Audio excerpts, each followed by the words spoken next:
Welcome to the Off Central Podcast. I'm your host, Larry Kirk. I am joined today by my good friend and also the Brit from Baltimore, as we call him. That's right. Pastor Jonathan Prothero. Yes. And we have a special guest with us today, the father of the great Jonathan Prothero. We also know him as P3, Pastor Peter Prothero. There we go. In the house. Yeah. Did I say it okay? You got all three syllables. He's been working on Prothero. I have. It's been at least 6 years I've been working on it. I'm finally getting it. Well anyway. Done. Yeah, thank you, sir. Thank you. It's good to have you. It's good to have you with us. Good to be here. Good. Yeah, absolutely. Well, we're flipping the script a little bit today. If you're watching this, I'm sitting on one side and I got I got Pastor Larry and Pastor Peter Prothero sitting on the opposite side of me, and I thought it'd be fun to interview you guys today. Well, I'll defer to P3 No. on a lot of this stuff. Yeah, right. He is my elder, so I'm gonna. I've just played that already. He's my elder, but Yeah, I guess it's 3 generations. Yeah. There we go. Of thought. And but I thought it'd be fun to talk to talk about the unseen side of leadership. Some of the stuff in any church context, there are always people that are very, very helpful and some people that maybe are less so. That's just true of life. I don't know why I'm giggling about that, but yeah. Anyway, it's because you're thinking of all the stories across the years. But I thought it'd be interesting to talk from you're both have been local pastors. You are a local pastor. Well, I guess, Dad, you are a local pastor again now. Yeah, again. Here we go. Back at the fray. Round number. I don't know what we're up to now. Ding, ding, ding. Yeah, round 3. Yeah, round 3. Round 3. Here we go again. So, but also an itinerant speaker, but you travel a lot, so you have that perspective too. A great leadership guru as well. Helping the next generation lead well and lead in a healthy way. P3 does a great job with that. Yeah, absolutely. I mean, Dad's resume is pretty long now. Author, you've literally traveled probably every continent in the world by now, right? Church building, mentoring all over the world, working in apostolic circles and movements and on boards. You've been the head of an international Bible college, which you still help with. And you were just teaching there 2 weeks John, ago. What hasn't he done? Yeah, that would be a shorter list. Yeah, exactly. So anyway, the resume is extensive and continues to do all of that stuff. And it's awesome. So I just thought it'd be an interesting take to flip the script a little bit.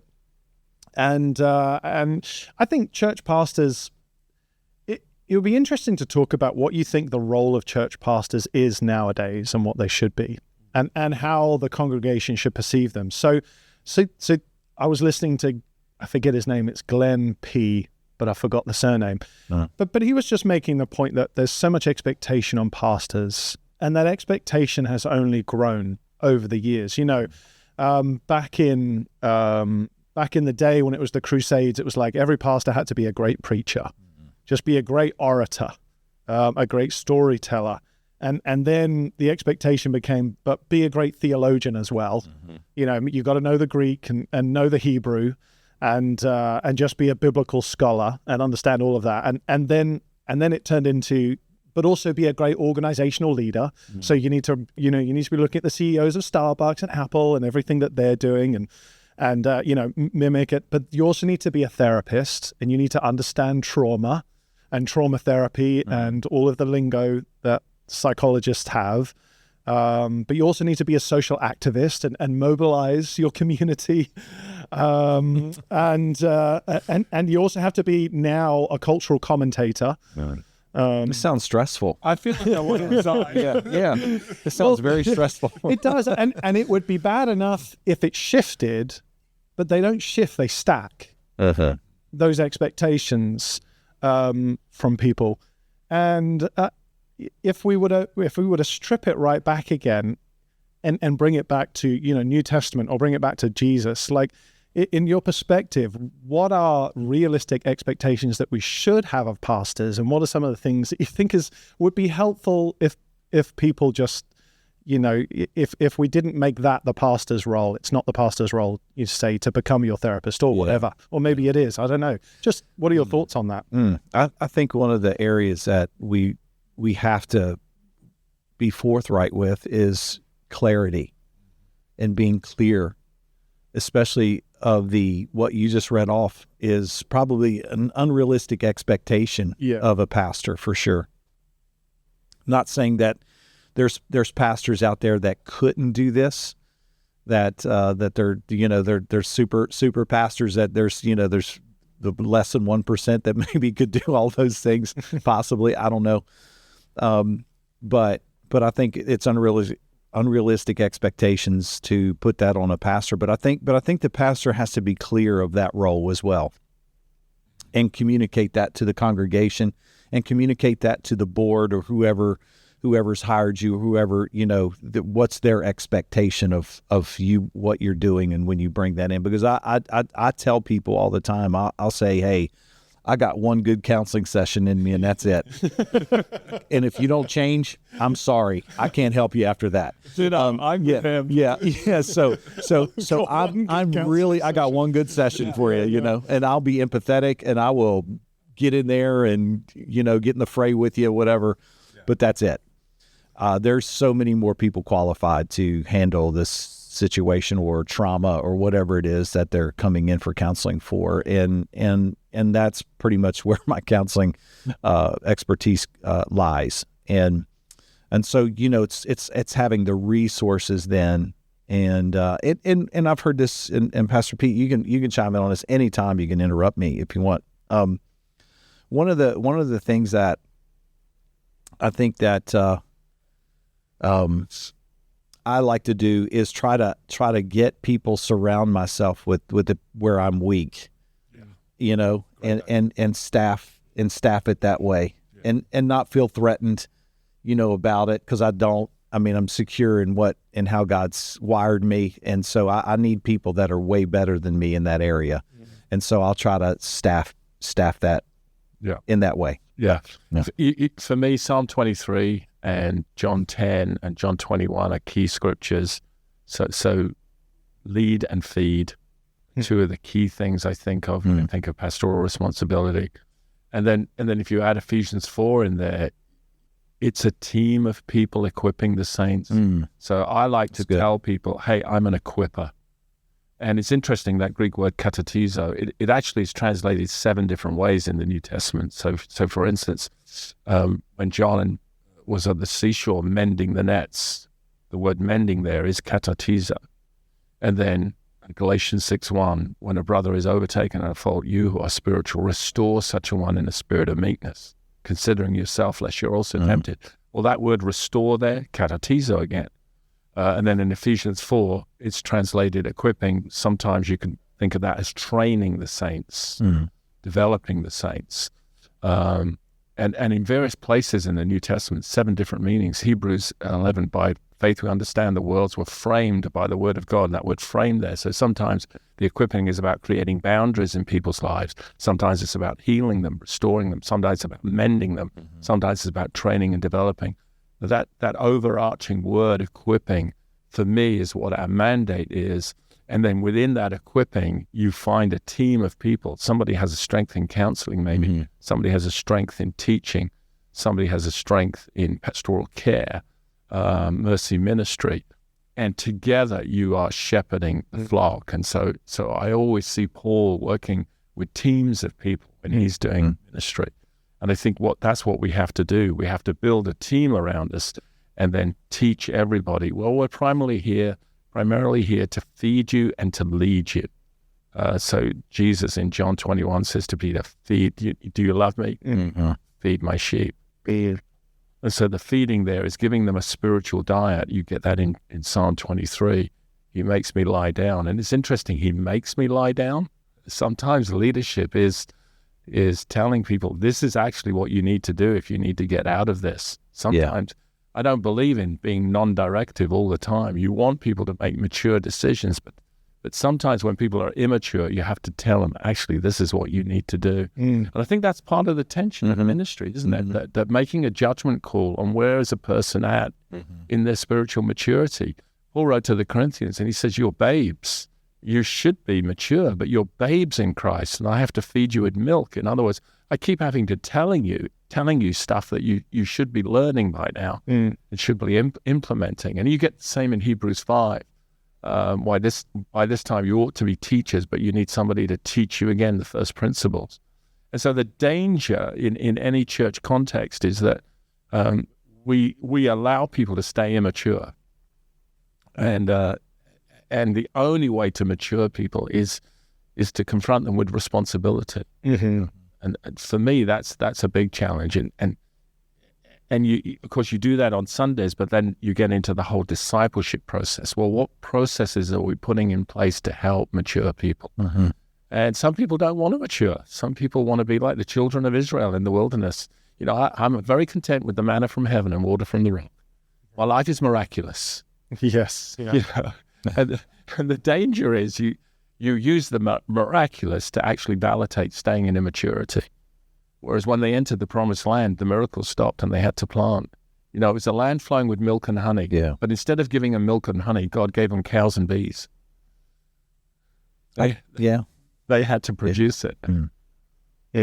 I think, one of those, in light of that, someone behind our scenes here at Central, Christina, she does a great job with us, our YouTube page, everything, but that's not where her expertise was. She was willing to learn and willing to grow in that and willing to change out from one place, one seat on the bus to the other.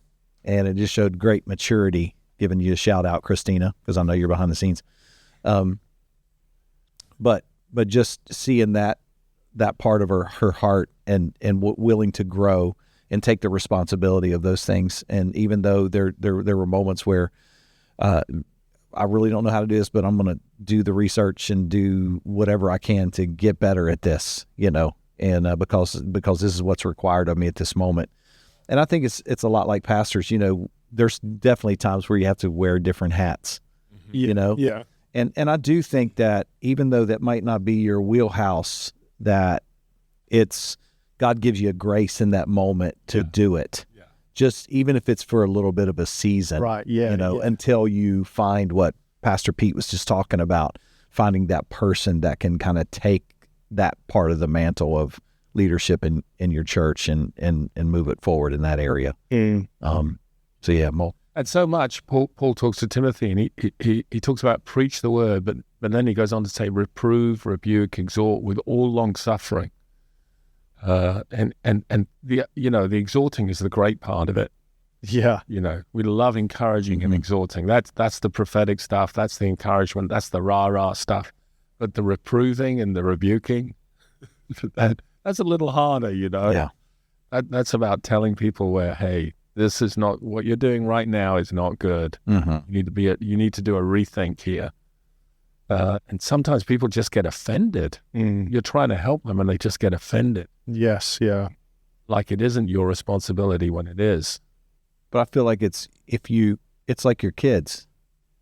You don't discipline. If you don't discipline kids, you don't love them.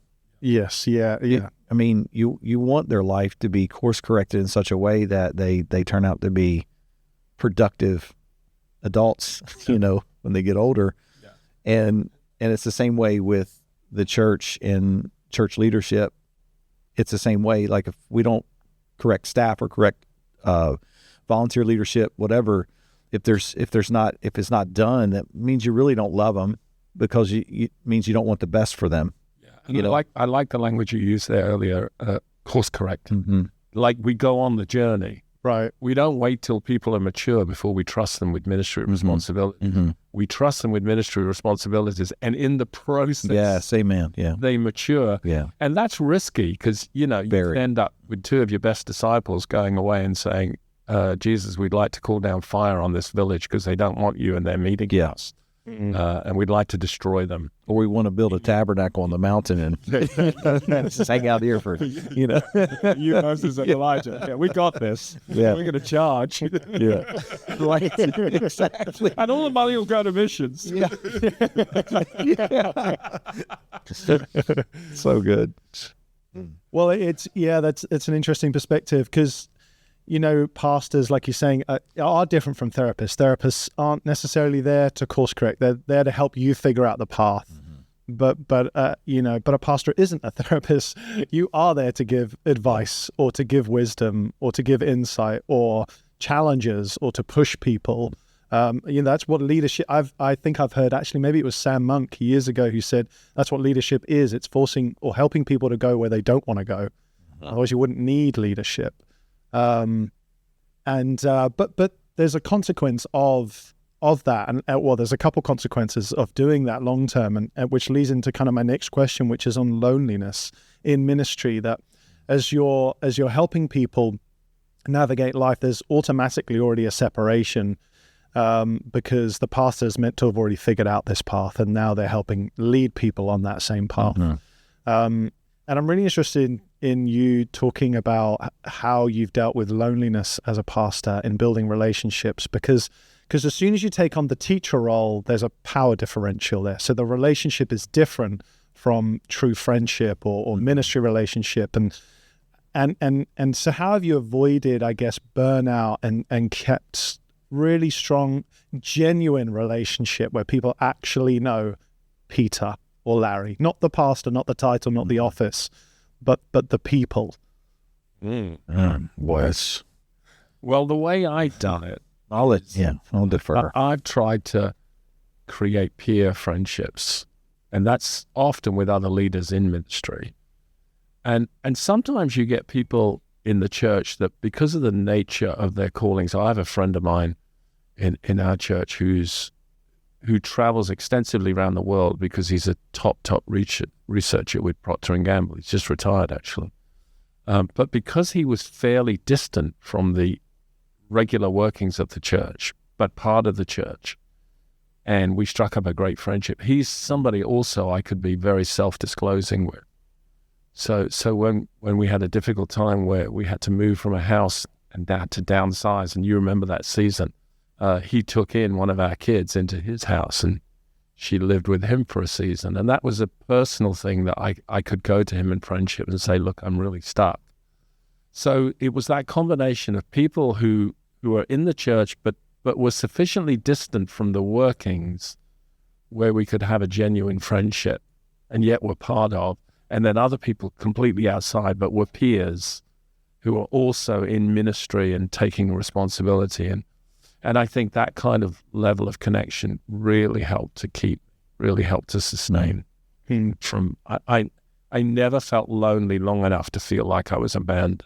I always was intentional to connect. And we do that, Equippers. It's good. The movement I'm part of, we're highly relational. So next week I'm going to be in Rome with a whole group of pastors from Europe. And we're actually hanging out together. Over 3 days, we'll actually have only 2 sessions. Yes. The rest of the time is built around meals and sauna. And that sounds nice. Yeah. And just enjoying the relational dynamic of being together and praying for one another. But we will have a couple of sessions. That'll be it. We don't over-plan.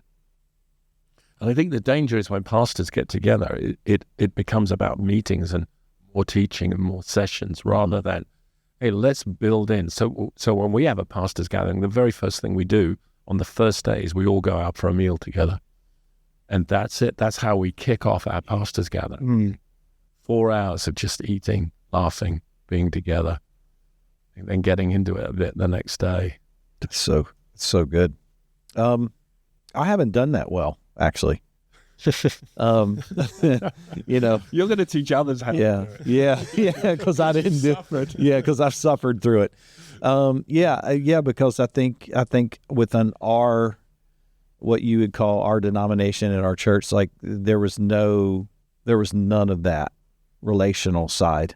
There was no, I mean, I think there's movements now, like the Equippers and some other ones out there, obviously, that have done that so well.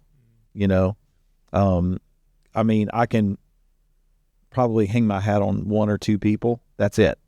And one of them's our good friend Shane Willard. Like, we're just best friends. We get together. It's just Shane and Larry.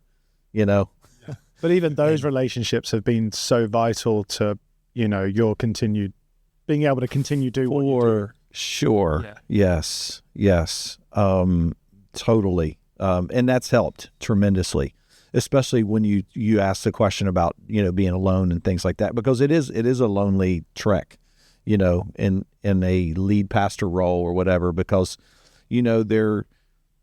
there's a fine line of, the pastoral leader, and a friend, and different hats in that arena when you're working with staff. Yeah, I was talking to somebody on staff today, and they just said, I don't understand why you made this decision about this person. And I said, well, I'm privy to information you're not privy to. Yeah. And you need to make a decision. Have I been around long enough and shown enough of a track record for you to actually trust me? But I promise you there's good reasons and good thinking behind this. And I'm just not free to disclose that to you. Yeah. And that sometimes that's a challenge as well. Yeah. People can make superficial judgments about choices and decisions without having the full picture. And that's a challenge as a leader. Yeah. There's definitely lonely portion. And I wonder if sometimes one of the predominant images of a pastor in Scripture is the picture of a shepherd. It isn't because the shepherd is in isolation quite a lot. It's the shepherd and the sheep. There's equal value, obviously, but it's different. You were lucky though, because you didn't have that your first go around, right? When you led a church, it wasn't like you had a team of people like peers that you found that relational. Yeah, it's community. because I nearly burned out, right? And I recognized I am on a road here that is not good, and so I took time out to rethink everything. You're right. In that first round, I was very much on my own, trying to help a team that fell into dysfunction and sin, and as the youngest member of the team, leading the team, I found that highly stressful. And the only way I could recalibrate was, I became a swimming teacher for 2 years because I wanted to do something that was just very visceral and grounded, didn't require lots of intense relational dynamics and lots of intense thinking on my part. I just wanted to zone into a place where I was just doing something really ordinary. And then out of that, I then went into studying a master's degree on leadership and organizational development. That's when I really started thinking hard about how leaders should function and what's a good model. And is it a universal model? Is it a model that only works in the church, or does it work anywhere? And I wanted a model that would work anywhere. And so that led to me working for 3 years in a management consultancy role in secular organizations. And that's where I proved, this work. People love this stuff. Even if they don't know Jesus, they love a servant model. They love the idea that you have value and not just utility. That your value is in your personhood, not just what you bring to the table. And so that was an interesting journey. And I came very close, I think, to total burnout. But I just recognized the symptoms. And Jackie was very vocal in helping me. Right? Shocker. Wife is vocal. Yeah. Our wives are vocal. Yeah, thank you. Thank you, wives, if you're listening, if you're going to listen to this. Oh, that's great. That's great. What about like for church goers? Do you think there are telltale signs if somebody's looking at their pastor? Do you think there's telltale signs for the average church audience? Can they tell if their pastor is alone or near burnout and needs help? I don't think so. You think that people hide it'd be it pretty very well, rare. I think that's rarefied air. Yeah. I would agree. Yeah, because they're there because they want to receive. Yeah. They're not looking at what can I give my pastor today. Like, is there something I can do That's rarefied air. Yeah, They're pastors are masters at putting on the smile and the face Great and at the garment of praise. fantastic at it. We're the good communicators. So it's definitely going to be something that pastors are able to sort of cover up quite a bit. So you don't always know. What about this question? What are things that you've experienced or pastors experience, or what see pastors experience that the average churchgoer has no idea about? Like one of the things I was shocked at was when Pastor Larry started to ask me to communicate a little bit more. I couldn't believe how draining it was. And it took like 6 months, I think, for Amanda to get it as well. Like I came home Sunday and I just, like, my personality, for me, I'm like, I can't, just give me 2 hours. I don't want to talk. Yeah. I want to eat and I want to nap. I've used all my vocabulary. I've in used 2 my hours. words. Yeah. I've poured out my emotions. Yeah. I've cried on stage. I've then prayed for people. I woke up early. I'm done. I've done all the prep work. I've been thinking about this, and then I got it all out. And now I'm finished. And I thought maybe that was just an emotional feeling until I wore like a Whoop, which tracks how much energy and calories I'm burning. And, it's every time we do 2 Sundays, but those two services on a Sunday, those 2 services and preaching is the equivalent of running a half marathon. Same calories burned, same energy expended. Well, I didn't realize I was so fit. Yeah. I know, right? I am. Got the heart of a 20-year-old over here. But I just mean, like, emotionally, financially, family impact. Like, maybe what are some of the things that you think people could be kinder towards, maybe, or have more grace towards their passing, because you don't see that price? Yeah. Well, one of the things I say to our church is, if you've got something edifying and nice to say to me after I preach, go ahead.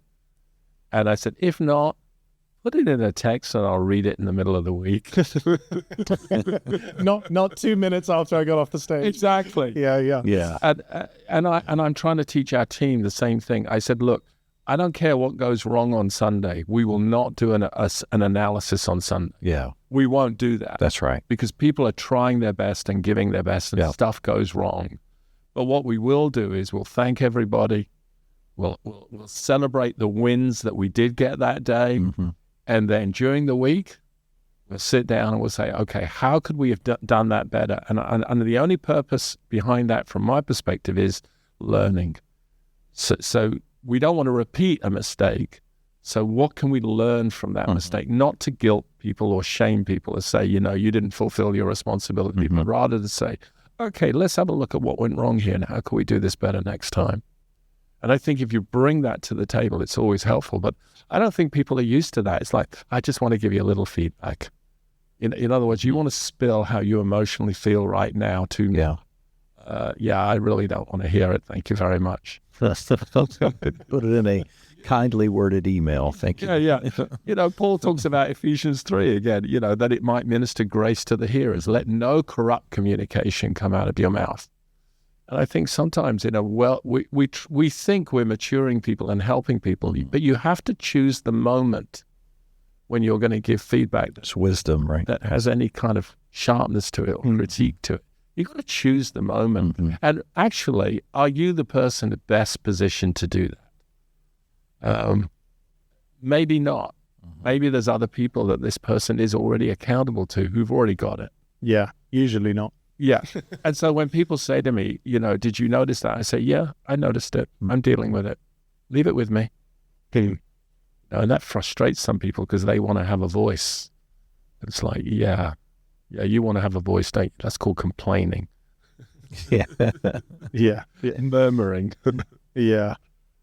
I think once you're done communicating on that weekend and everything, I do think at times there's people that you talked about this actually this past week with our staff, EGR, extra grace required for people, for certain people in your church. And I think they're just so not aware of what you just did up there and gave everything you had to the church. We actually, and I'm not bragging about any 3 of us or anything. I'm just saying it looked easy. Yeah. Because we've been doing it for so long.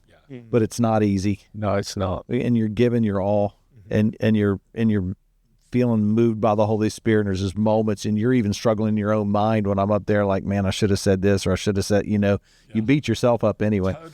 And then when somebody comes up to you after the service and just wants to talk about their stuff, like that's not a counseling session in the atrium. We're there to meet people, new people in general, Yeah. And I think people just don't see that.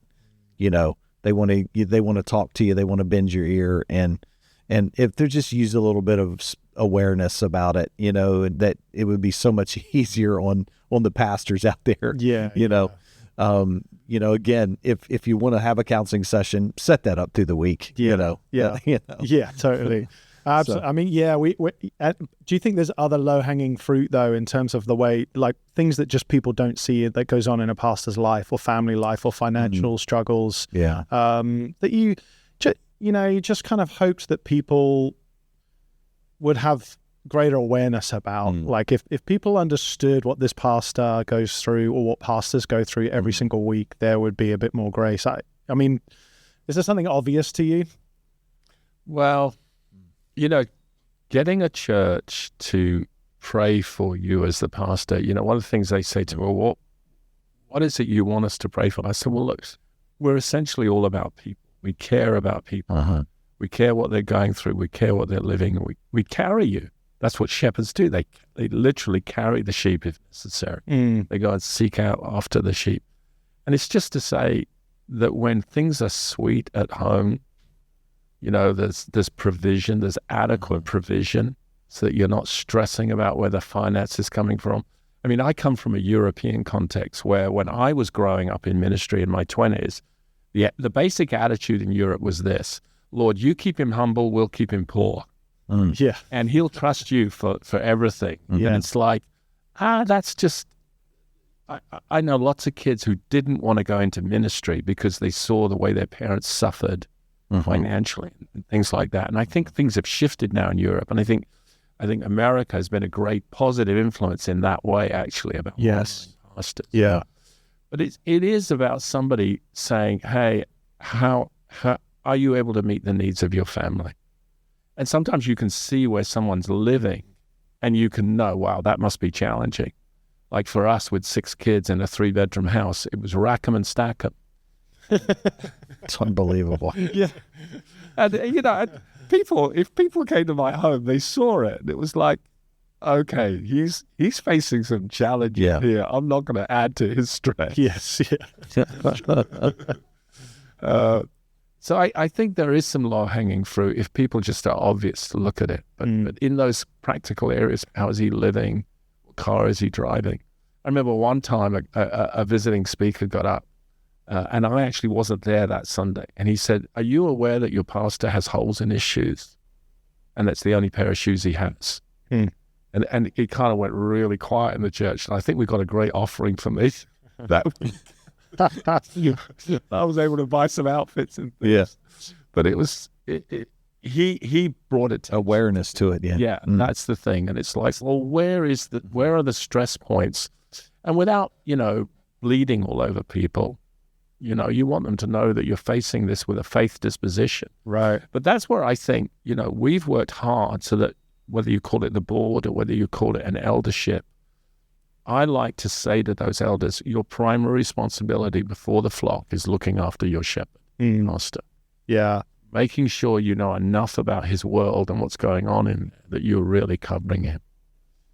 And I think when you've got a good backing team like that, then that gives a lot of security to a pastor and to his family as well. Oh, that's such great insight. I think for a lot of people, I think we tend to think of care as being one directional.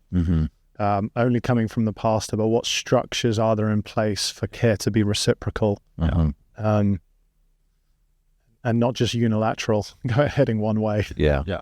I think that's so good. I mean, I think there's people that have to step up on your behalf at times and say, is he getting enough rest, or he or she getting enough rest? Yeah. Are they getting enough rest? Are they? How's their marriage? How are you guys doing? I think those are the really important things. Like I sat down yesterday or day before yesterday, was our staff day, but it was Scott and someone else who was in the room, another pastor in the room with us, and I just flat out asked the other person, not Scott, no Scott's, but the other individual, like, how are you guys doing? Is everything okay? How are you? How are the kids? What's your stressors? Are you getting enough rest? Did you take all your vacations last year? Yeah. That's you know, biggie. Did you take them? Yeah. Because you didn't take them, I'm gonna make you take them because that's what they're there for. Yeah. You know, and did you get the rest? And was it enough? I even asked them, was it enough? Are we giving you enough rest? You know, and I think that's what I want to make it happen for somebody else because I want it to happen in my life as well. Right. Yeah. You know, you need that. You need people, board, like you said, eldership, overseers, whatever you want to call them, to actually challenge you in that area. Yeah. Because there's lots of, I imagine there's lots of church structures where it's the pastor against the elders. And it's like, well, it's too specifically, don't hold me, forgive me, the Assemblies of God. Sure. But yeah, for the Assemblies of God, it's like that in a lot of ways. Yeah. We're very careful when we appoint elders. We usually appoint pastors from other churches onto the eldership team. Because they get it. They get it. Yeah. And then we invite people who are prospective elders into the room to listen to how we talk and how we make decisions, and to say, this is what we're expecting from you. Now just stay in the room long enough to catch the spirit, to catch the culture. And sometimes that can take 2 or 3 years. And then we invite them on, and then we've still got the other pastors there who are just influencing, and we're looking to see, are they catching what this is like to function in this role? And I find that often when I go to churches, people step into those responsibility roles without really understanding what it's about. And then they get a little power crazy. It's like, well, I can call the shots here now. I have influence. And it's like, you haven't picked up on the servant culture of what it means to protect a church and protect a pastor. And so we actually train people to do that by bringing them in the room, taking time with them. That's awesome. Before we appoint them. So good. That is brilliant. I'm going to steal that. It's just so brilliant. Yeah. What, gosh, time's going so fast. What, if you could go back, that question. Oh gosh. If you could go back, if you could talk to yourself, just have a conversation with yourself before you start ministry or start pastoring or before you take on any church or any responsibility. You sit down with 30-year-old Peter, or not sure how old you are, Pastor Larry, at the time, 40-year-old Pastor Larry. What are the things you would tell yourself now? What would you sit down and say, look, you need to know these 2 things? Well, there's a couple of things I can tell you, because in my 30s, I was always overly intimidated by people who had accomplished a lot or seen a lot in terms of supernatural breakthrough. Oh, can you spend some time as well, as you finish answering, talk about insecurity as well in leadership? Well, that's exactly the thing I wrestled with. Yeah. So we had a guy on our team who'd been used to raise the dead. It's like, that's a little intimidating, I find, when you're 30. I didn't mean to laugh. I mean, it is. It's very intimidating. Yeah. Yep. So kind of when he spoke, I put more weight on his words than I should have done, and I neglected my own intuition and my own voice, my own spirituality. I was deferring too much. And if I could talk to my 30-year-old self, I would say, Peter, God has put you in that to help him and to lead him. And I've used him to do great things, but he needs you, and he needs your gift, and you can actually help him. And it took me probably about 5 years to learn that. And I wish I'd learned it earlier, because it would have saved me making dumb decisions by deferring to him, thinking, well, he's raised the dead. He must know what he's talking about. And so that's one lesson that I wish I'd learned. And the second lesson was the one about having peer friendships, letting the church be part of a movement of churches that are like-minded. And one of the difficulties was, when I was 30, is there weren't a great deal of movements around there. They were forming, but they weren't mature movements. And so they weren't great at the very thing that I think we have today. And so I'm not sure even being part of a movement back in those days would have been a real blessing in the way it is for me today. But there were two things I would talk to me about. If I could be with my 30-year-old self, have more confidence in what God is telling you, the way he's telling you to lead. Don't be afraid to say no to people who've accomplished great things because you're operating out of your gift when you do that. So I had to overcome that insecurity. I think for a lot of leaders, just overcoming insecurity will be the biggest battle. Yeah, I think they'll face. So. Yeah, I think so. And I think I talked about the Saul syndrome, the King Saul syndrome, where you're afraid of people excelling you, that somehow that diminishes your authority and diminishes your role, but actually it enhances it. And fortunately, I did learn that lesson pretty quickly. After that 5-year period, I caught on to that really quick. And I started surrounding myself with really gifted people. So when I started leading at 53, I just picked the best to come around me and say, hey, you're brilliant at that. I can't do what you do. And I celebrated it rather than be threatened by it. Yeah. Well, it's exactly like what you talked about at the beginning, just plugging in the gaps. I don't have to be the therapist and the social commentator and the pastor. Yeah. You build teams around you that support weaknesses. Yeah, and comfortable with the next generation communicating, speaking, giving Jonathan a platform at Central. Those are things that I'm just was never insecure about. Probably my 28-year-old self might have been, for sure, because I think we all fight some type of insecurities, like P3 was talking about too, and but also learning over the years, and having watching other pastors do the same thing. And I think telling my old self something, are you sure you want to do this? Are you sure? Which is really funny, but having a conviction about your calling. Yeah. I mean, so many people jump into it. Oh, we'll give this a go. We'll give it a go. This is my 30th year of ministry. Leading the church probably about 15 years or whatever, but as far as just working my way through staff and stuff like that over the years, and I think it was there's a price to pay with it. Your family pays the price. Yeah. Your kids, your wife pays the price. There's a lot of things that people don't understand on that side of things. They see the finished product on a Sunday on a stage. Yeah. And we worked hard to tell our kids, you don't have to do what I'm doing. That's right. And I did the same thing. Yeah, for sure. Yeah. And by the way, my parents did that with me as well. Yeah.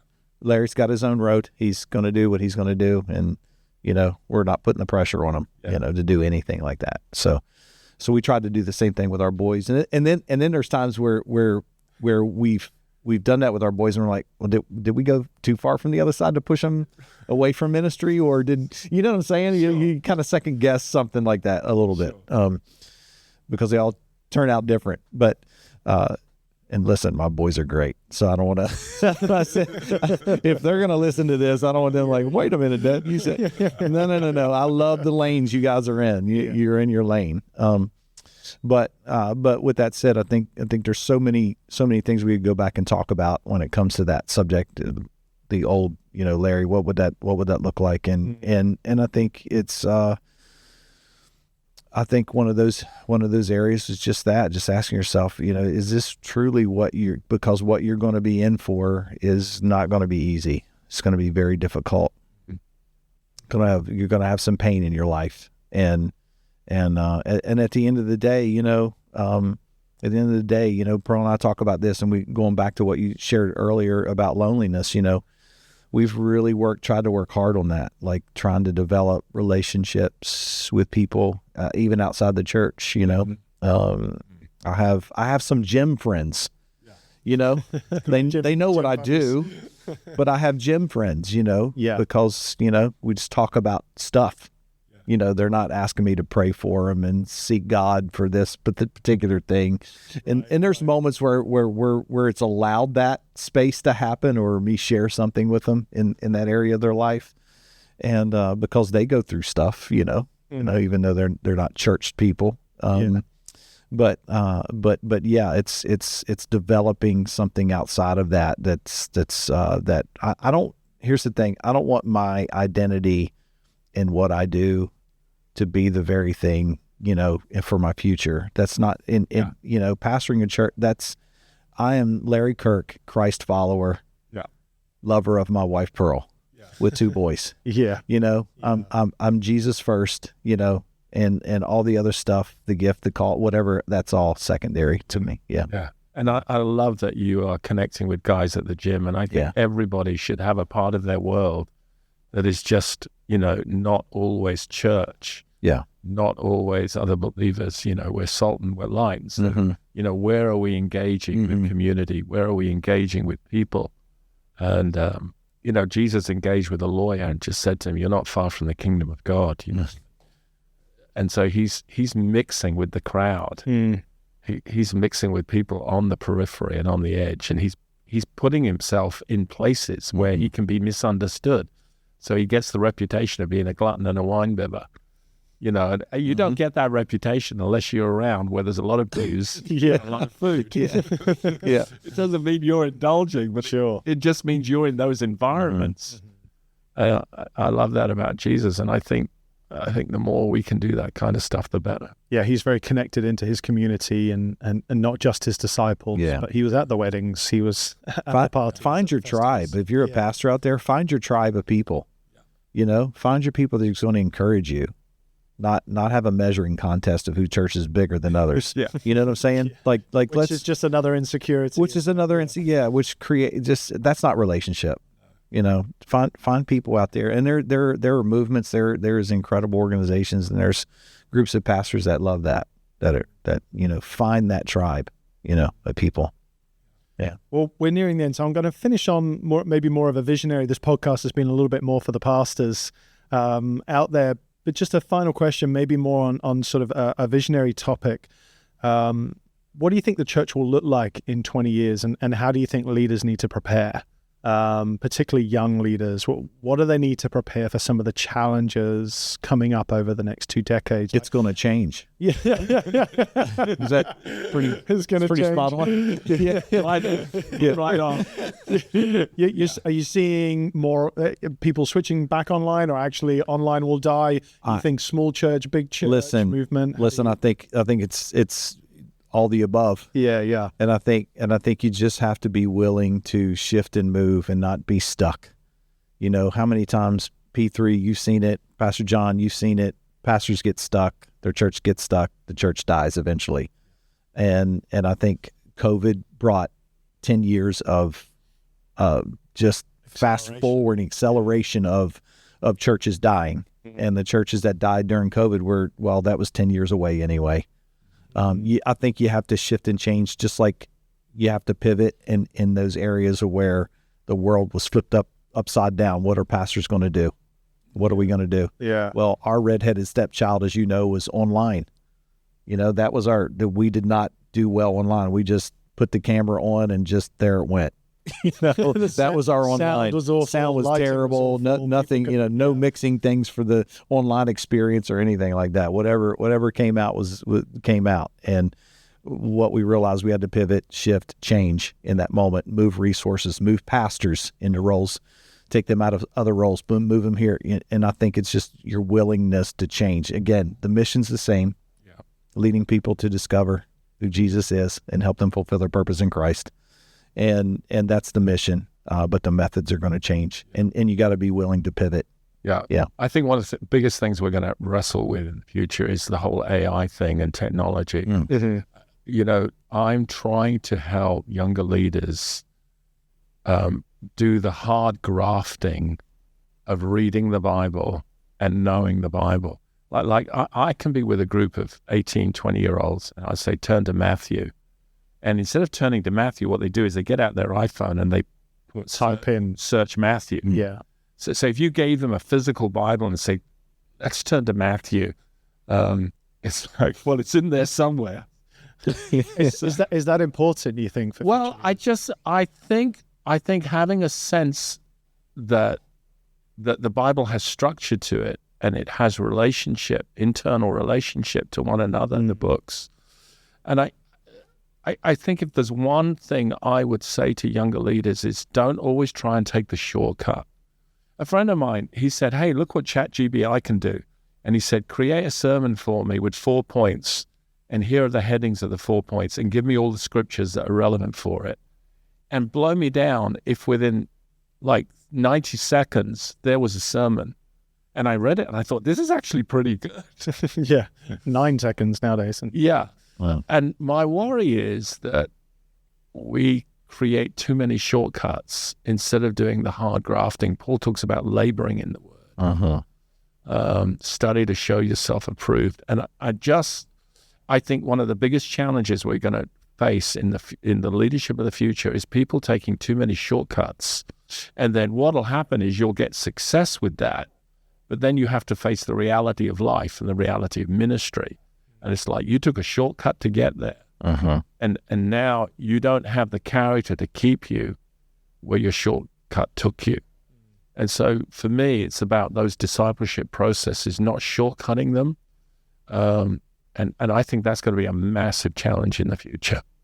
Yeah, it's a massive challenge in education anyway, on every level right now. Yeah. Can you imagine doctors doing that? Well, they do. Doctors do to help them diagnose. Or want to be doctors, or trying to pass their exams, like, and then, I mean, where's the... a friend of mine was in a surgery and the doctor was Googling his condition and reading it. Yeah. He said, you're not inspiring confidence in me right now. That scares me. It's an amazing tool, and it's incredible. About figuring out how to use the tool without it being detrimental to your own growth. There's just certain things with what you're talking about too, like with Chat GPT and all the AI stuff that, there's just moments where, I think it's good when you're sermon prepping and you're trying to figure out a word and then you're saying it a certain way, but you've said it that way 100 times. Yeah. All right.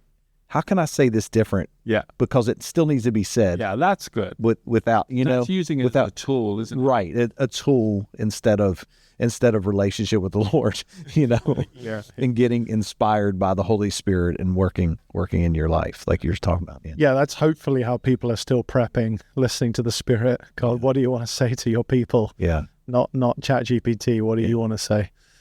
Yeah, fantastic. It's good. Those are all the questions I have. Thanks, John. I'll round us out. Well, thank you so much for tuning in. I hope that there's things in here that challenge you, provoke you, and go back and pray about that. As a church, we are for you, for church leaders or church goers. So number 1, be kind to your pastors.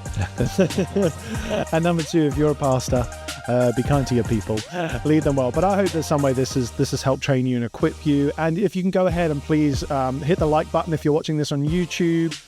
If you're watching this on another platform, there's always ways to write a review or leave us 5 stars for us. That really just helps us in all the algorithm sphere world to get this out to more people so that more people can be equipped. And so that would be great. That would be super helpful. Otherwise, I pray you have a blessed week and that this in some way has enriched your life. God bless.